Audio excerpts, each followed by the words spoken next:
Welcome to the Retirement Roadmap by SHP Financial, a podcast empowering today's retirees and pre-retirees to make well-informed financial decisions that will help you spend more time living and dreaming than worrying and wondering. Are you ready to get started? Let's go. Welcome, everybody, to the Retirement Roadmap Show, brought to you by SHP Financial.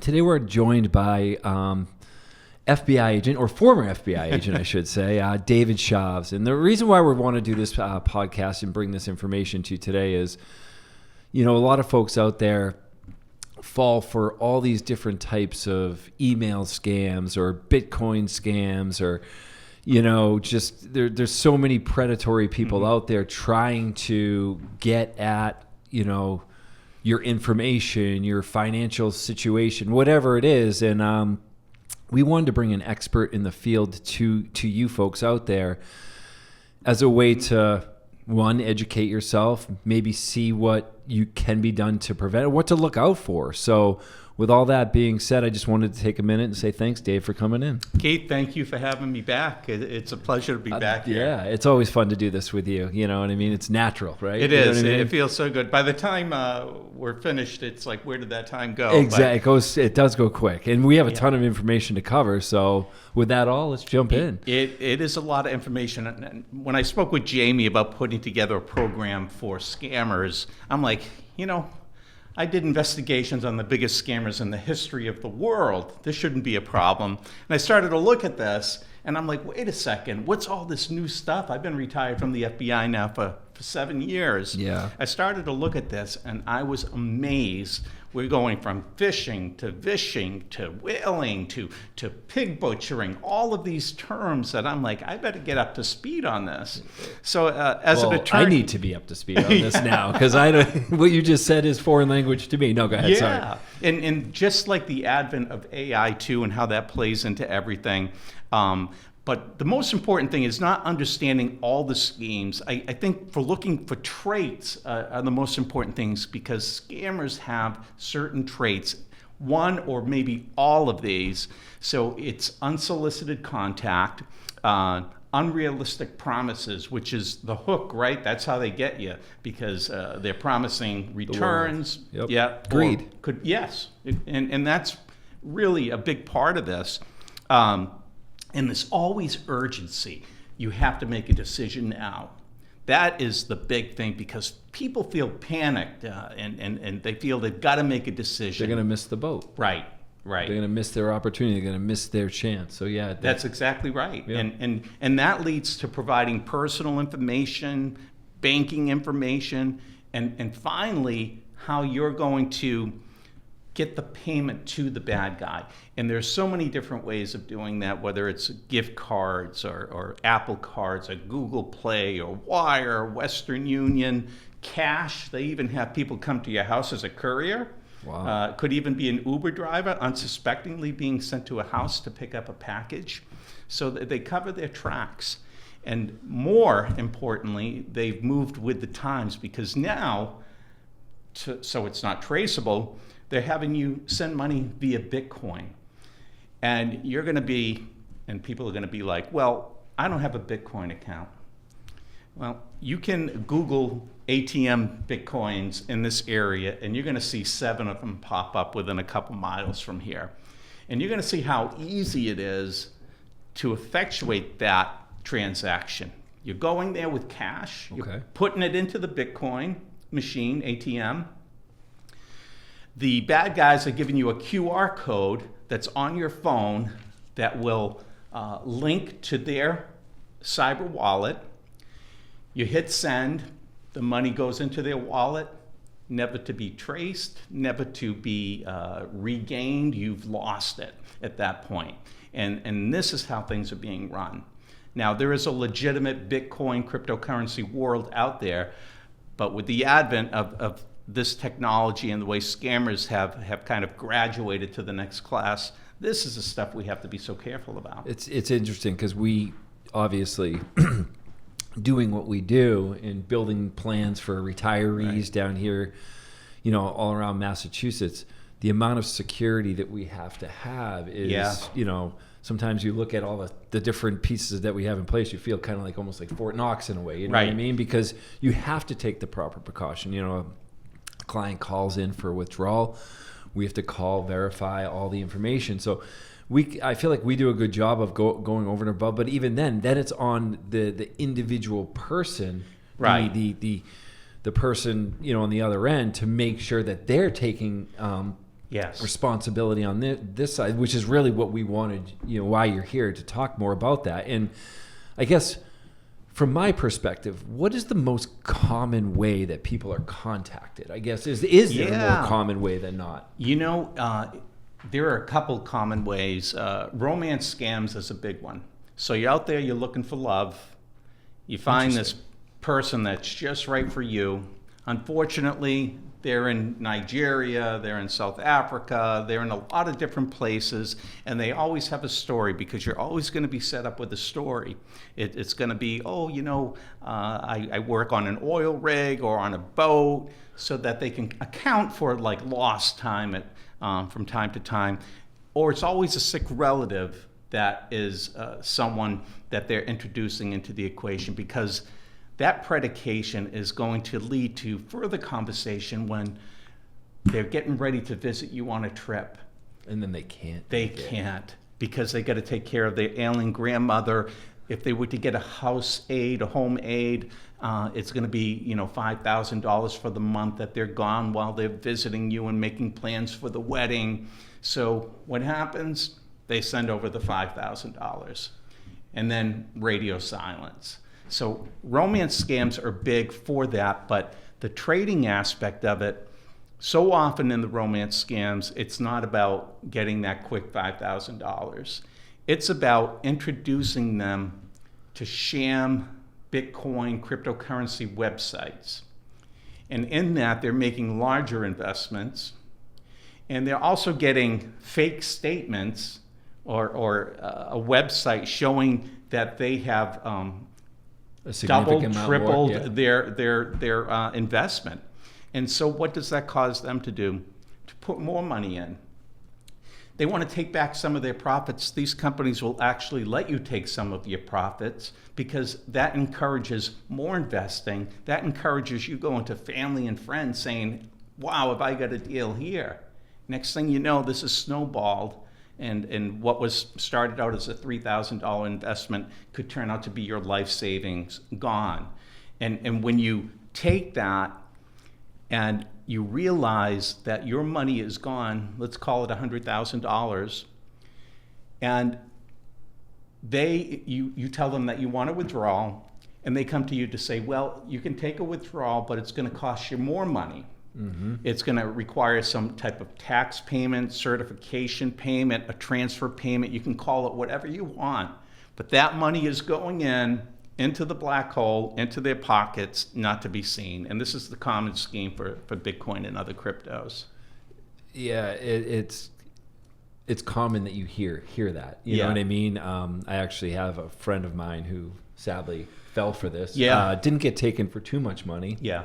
Because I think it's the initial shock, and I don't want to say embarrassment, but a lot of people don't want to admit when they've been duped. You know what I mean? So, they kind of keep trying to prove themselves right, and then all of a sudden, rubber meets the road, and they're like, okay, I am in trouble here, so I need to reach out for help. So, like, say something does happen. I mean to jump ahead here, because I want to talk about this more at the end, but let's say something does happen. What are the steps you should take immediately to correct this? So depending on the method of payment that you're using, if you sent a wire, that's almost a good thing, because the FBI, other agencies, Federal Trade Commission, your own bank, we have 3 days to work with to pull that wire back before it's satisfied. So if you recognize you've been a victim in a scheme, you need to contact your local police, you need to contact the local FBI office, file a complaint with the Federal Trade Commission, go onto the FBI's cyber complaint system, which is called ic3.gov. And that is a database that pulls in all of this information, collects it, and actually collates it and connects it to other schemes, perhaps with the same individuals involved. So you got to start somewhere. The hope is you're still able to retrieve that money, and you can in some instances, but if you're paying by Bitcoin, it's gone. Right. And the worst part about it is you may go on to Facebook or Quorum or Reddit and say, oh, I lost all this money, and next thing you know, someone's reaching out to you to say, I'm familiar with that scheme, I can get you your money back. So they're sitting there waiting in these forums, seeing that you're a victim. And then going to victimize you again. Victimize you one more time. Wow. And the thing is, as you mentioned, people are embarrassed, right? They don't want to admit it. They don't want to report it. And then they get taken again. Yeah. Sad, very sad. It is. So often people also fall for email scams. Yeah. I don't know if you've ever had any, experience with that or could speak to that. Yeah. That's very common because nowadays the emails, I get one almost every morning. It looks like it's coming from UPS. Yeah. But it's not UPS. So, I have to kind of look at it for a second, realize, okay, and then I just delete it. Finally, they stopped sending it to me because they knew I wasn't going to click on the link or fall for it. But it happens to everyone. I've seen some that, look like Amazon. You know what I mean? So, I figured, maybe you've had some experience there. So that's called phishing emails, and there are varieties of different phishing that goes on, but this one here is of the email variety, and they are doing exactly what you said. They're hoping for you to click on it, right, or to respond to it. They're copying typically a website like Amazon, but if you hover over the sender address, you're going to see it wasn't from Amazon. Yeah, it's from some crazy. Yeah, it's interesting. Yeah, it really is. So they're going to give it all the appearance that it should, but you, being vigilant now, are going to look a little step further to see exactly what they were trying to do. And don't forget, these people will give you a link to a website that looks like Amazon and that looks like Chase or Bank of America. You're putting in your login credentials, you're filling in personal information, and you're on a sham site. And with AI and other technology, it just takes a few clicks to copy those websites, create a new domain name, and have people visit them. Yeah, and what they're trying to gather just all your personal information, I'm assuming, like bank information, passcodes, things like that. Right. Yeah. And they're very successful. Now, you didn't click on it, but maybe 1 in 50 people, 1 in 100, that's a good day in the office for these scammers. Yeah, and then they just got you in. And now, do they hold that ransom? Like, how does that work? Yeah, so typically they're going to bleed you. Before you notice that there's a problem, they're already into your financial account. Say they're in a bank account, and they are collecting information. They're sending wires to an account overseas, so they're sending out information or right from your own checking account. And banks do have fraud protection that should have an algorithm that picks up a lot of this stuff, but not always. You'll notice a lot of times it's a very small transaction, 29 cents. They're testing the waters to see if it works, and then they'll put in the big one. So these people, if nothing else, are very enterprising in their thinking. They work together to develop these schemes. Yeah, and I've heard of many other types of schemes. I know you have a list here. Yeah. I don't know if you want to run through one. Yeah, like we could pick out a few. Lottery. I mean, that's amazing. How many people think they win the lottery and then all of a sudden. Right.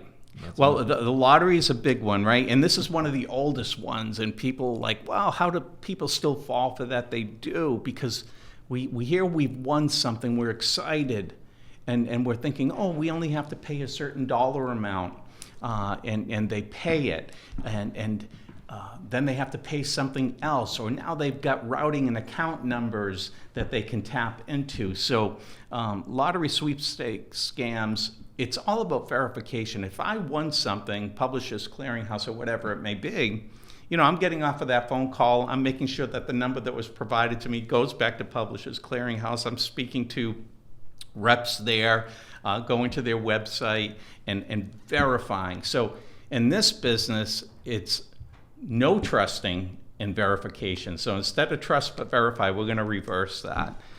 which is so important. I got to tell you a story about, this veteran that I did a closing for, and he had to take out an additional $175,000 to cover living costs.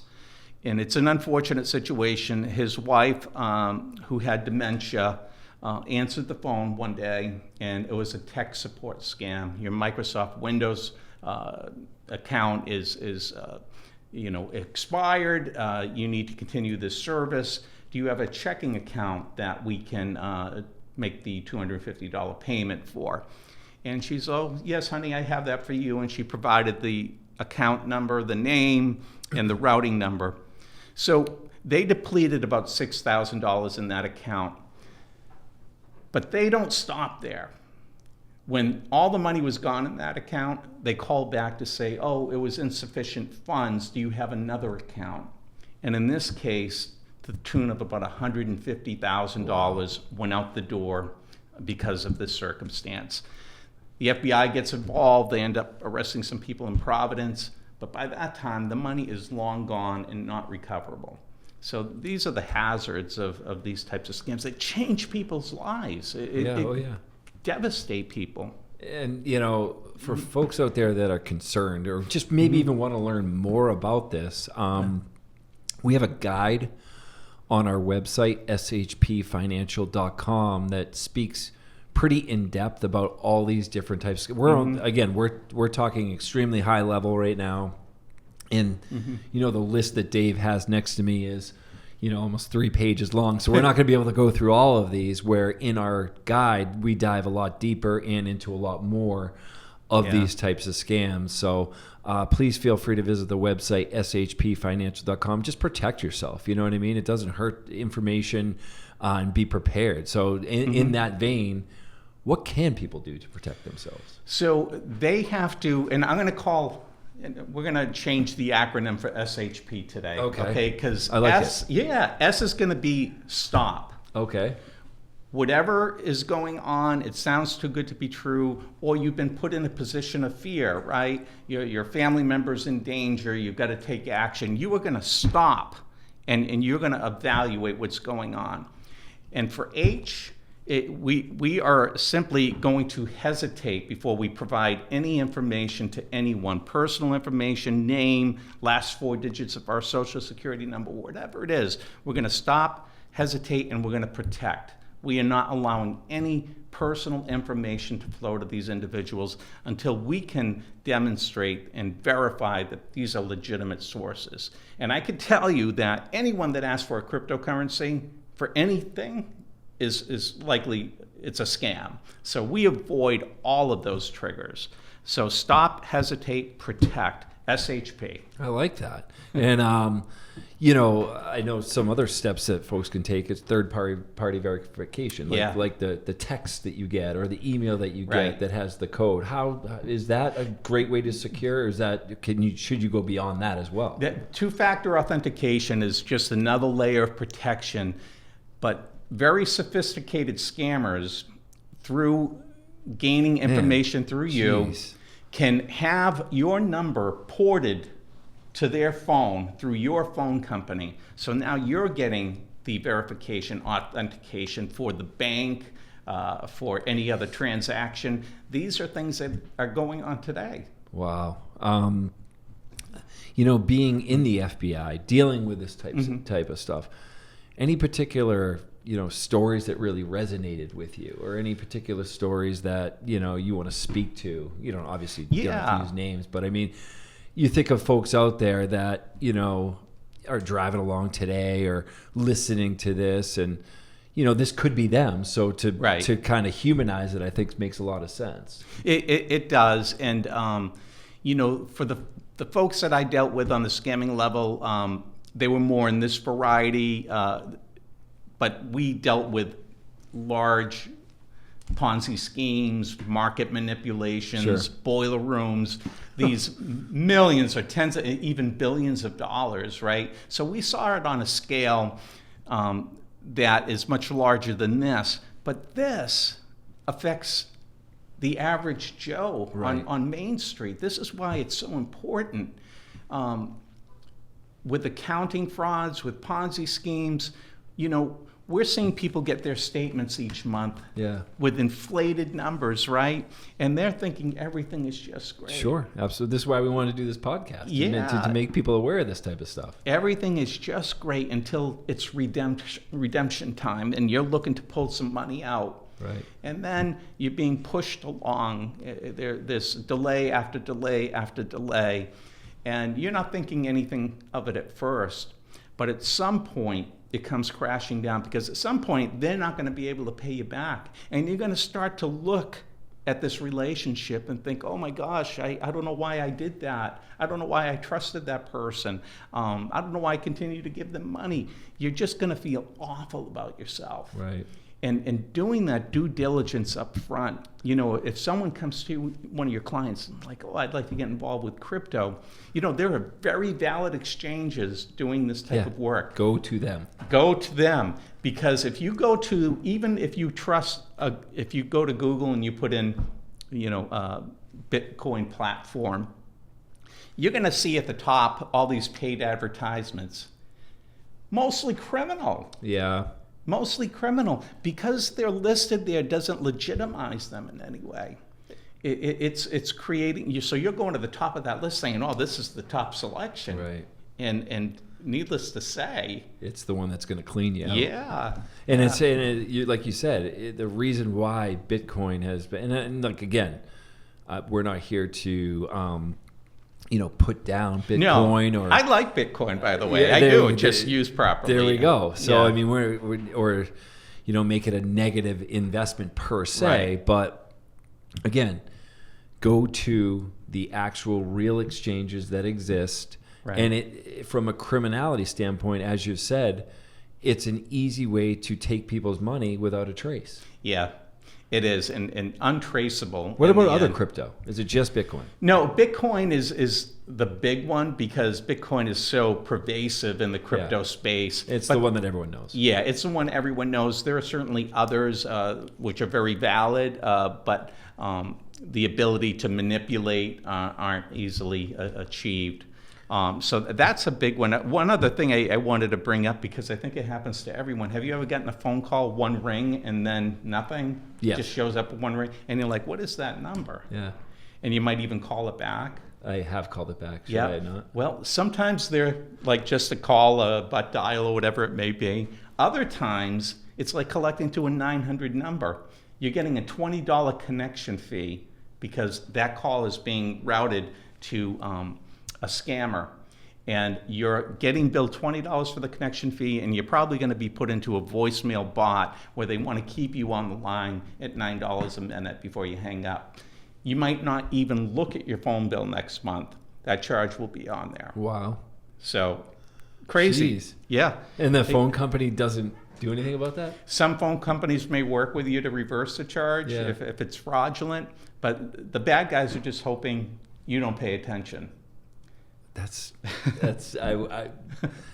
There's not many people, in my opinion, that sit through and look over there. They pay Right. they look at the balance of the phone bill, but they might not look at I know I don't always do it, right? like the actual details in there. Yeah. Every once in a while, I probably do it quarterly. Yeah. But like not every month. I just don't have the time with the kids and everything else that's going on. So these are like normal things that we would see in our lives, like, oh, one ring, okay.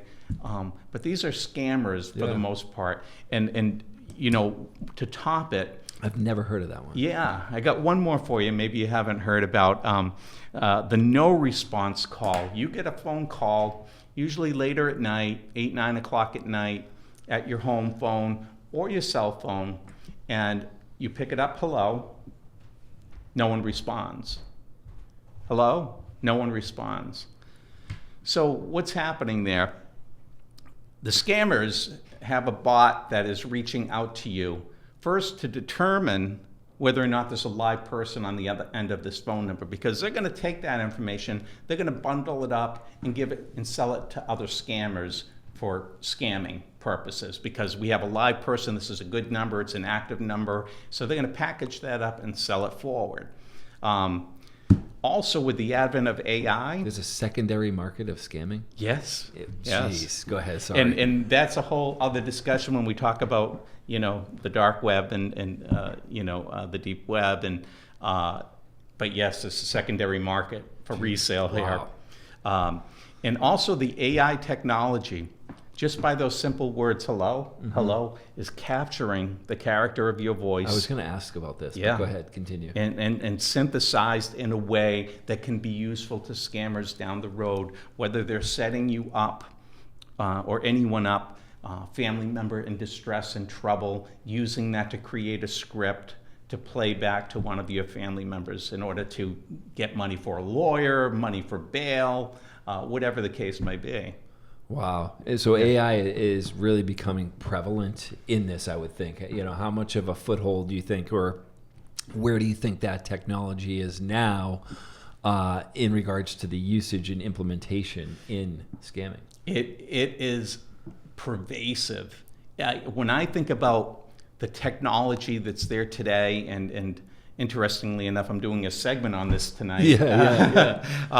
You're going to hear how convincing the AI technology is to duplicate voices. You just won't believe it. And they're going to be responsive at some point. So it's not just going to be your voice with a statement. It's going to be responsive to whatever the question may be on the other side. And the thing I have to tell you, how do we fight against this, is that you got to have a safe word with your family members so that it's genuinely them.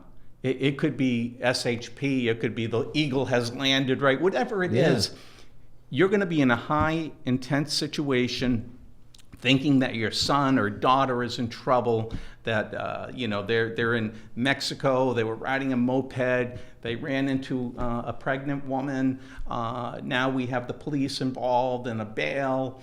How will you know it's really them or not? Because the AI is so good, and the thing is, you're asking them, what's the safe word?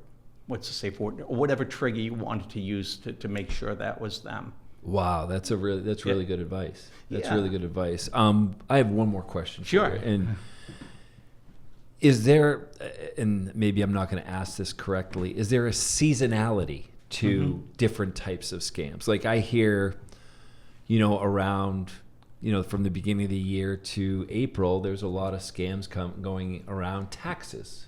Sure. You know what I mean? Yeah. Is there things for people to look out for throughout the year? I think that's spot on, and taxes are a big thing that time of year. And trust me, the IRS never calls you for money. It's not happening. You're going to get that letter with that terrible font on it saying you owe money. You don't want that letter. It is terrible font. Yeah. But that's what you're going to see. No one's calling you from the IRS, but they do follow any major news event. And look at, we had Live Nation this past week, breached with their data. You might see some scams evolving out of that. So the thing you want to keep in mind, say we have the Live Nation breach now, and we had a bank breach last month, and we get those letters, right, from the company saying the data was breached and you have access to have, credit monitoring. Take advantage of that. But understand that every breach, like the Office of Personnel Management and the government, I've had my information put out there so many times. And it includes social security numbers, personal identifiers, and passwords to accounts.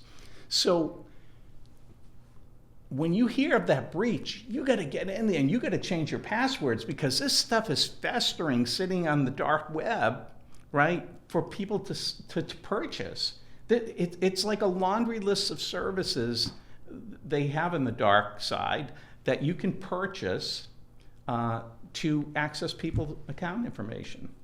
Wow, holiday seasons. Mm-hmm. Is there anything that people should be looking? Because before you know it, it's going to be here. Right. So it's is that something that where people are trying to, sadly, during a joyous time and a fun time, a family time, typically, take advantage of other people? Sure. Scammers will steal your joy if you let them. Yeah. That's why you've got to, the SHP, stop hesitate, protect is something I want people to keep in mind, because they will, at the best time of the year, be able to take away some of that joy, and they're going to step up their game. So many times you're going to get those phishing emails, sale going on at wherever it may be. Yeah. Oh, yeah. You're clicking on it. You're allowing them to collect personal information, credit card information, to put malware onto your computer so that they can access other information. And they just follow you around with that malware, correct? Right. Gather. Yeah. So the holidays is a big time for scammers. Yeah, I mean, it's just there's a lot to take in there. And, and, we really appreciate you and your expertise coming in to speak on this. And like I said earlier in the show, for those of you that are interested in learning a little bit more about this, we have a guide on our website, shpfinancial.com. Dave was nice enough to come in and kind of go, pretty high level in regards to this stuff, but we wanted to take it a little bit deeper and provide a little bit more content around each one of these areas. So again, go to the website, shpfinancial.com, and start to read it and protect yourself. I mean, it's very important to protect your information and not be vulnerable. So again, Dave, thanks for stopping in. Really appreciate your time, and I'm sure you'll be back. It's a pleasure. Thank you for having me back. Absolutely. Have a good day, everybody. Thank you. Thanks for listening to the Retirement Roadmap podcast by SHP Financial. If you've enjoyed today's episode, be sure to hit the subscribe button so future episodes are automatically downloaded directly to your device. And if you've liked what you heard, please share the show. Create your own little ripples so we can help even more people with their retirement goals. If you want access to all past interviews, including notes, resources, and exclusive content from SHP Financial, visit shpfinancial.com/podcast. Thanks again for joining us on the Retirement Roadmap podcast. And for all the attorneys out there, and disclaimers and disclosures, I'm just going to put on my super serious voice and add our own. No statements made during the Retirement Roadmap podcast shall constitute tax, legal, or accounting advice. You should consult your own legal or tax professional on any such matters. Information presented is for educational purposes only and does not intend to make an offer or solicitation for the sale or purchase of any specific securities, investments, or investment strategies. Investments involve risk, and unless otherwise stated, are not guaranteed. Our investment advisory services are offered through SHP Wealth Management, LLC, an SEC-registered investment advisor. Insurance sales are offered through SHP Financial, LLC. Our advisors and insurance reps may offer clients advice and/or products from each entity. No client is under any obligation to purchase any insurance product.